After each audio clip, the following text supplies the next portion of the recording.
because I found out that day that they could kill me, but they couldn't kill the idea. Victor Hugo said, "No force on earth can stop an idea whose time has come." The idea of one race, the human race, is an idea whose time has come. We are not going to be able to stop it no matter what they do.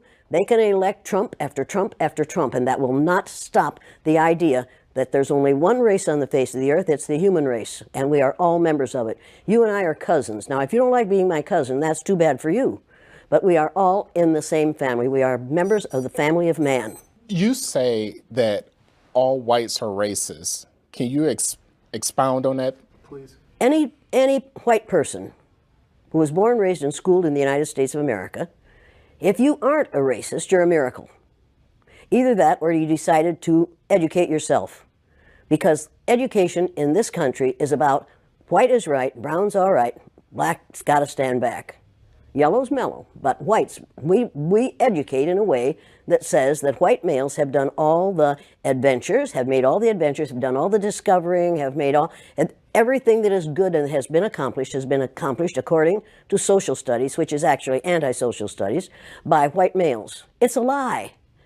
But we do that in order to maintain the myth of white superiority. The myth of race has to be maintained at all costs in this country. Because if white people have to give up the color of their skin as being something that makes them perfect, what do they have left? If we start teaching the truth about history, if we start teaching about Nile Valley contributions to civilization, it will totally change the way we conduct ourselves in the classroom. It will have to. Columbus didn't discover America. You can't discover a place where people are already living. But we celebrate that every October. It's a lie. We need to get over, we need to stop telling the myths and start telling the truth. So when you tell people that they're racist, and it must have some kind of effect, because most people will say, I'm not racist. I'm not a racist. Why, some of my best friends are black. Right. Yeah, and then you say, name one. Or this one, I don't see color.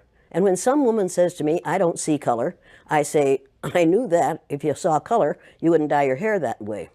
Or I say, if you saw color, you wouldn't wear that shirt with those pants. I believe that you don't see color. It's an attempt to deny skin color. And it's an attempt to deny what's wrong with seeing the color of my skin. Is it all right for you to see me kind of pink? That's okay for me. I don't mind. And I suspect that you don't mind being seen the color you are. You have a right to be what you are.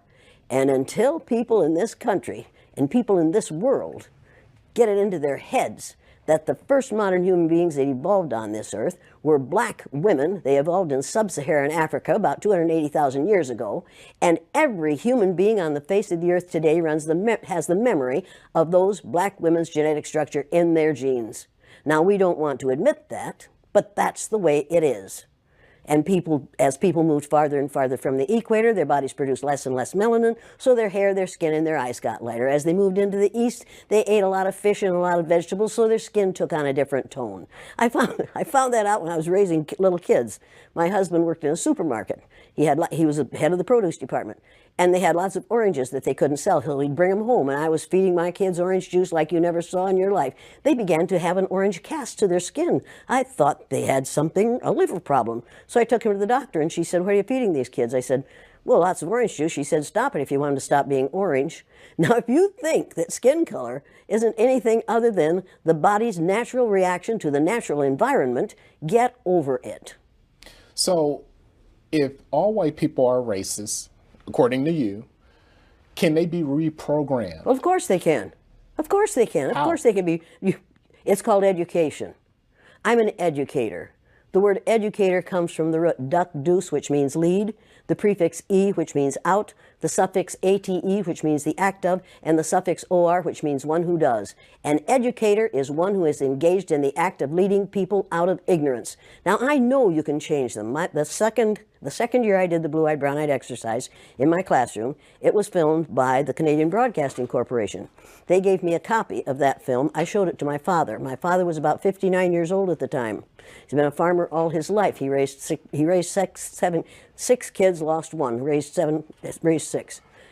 Watched that film as a 59-year-old man. When it was over, he stood up, and with tears in his eyes, he took his red handkerchief out of the back pocket, of his overalls, his bib overalls, and said, "I wish somebody had taught me that when I was 9 years old."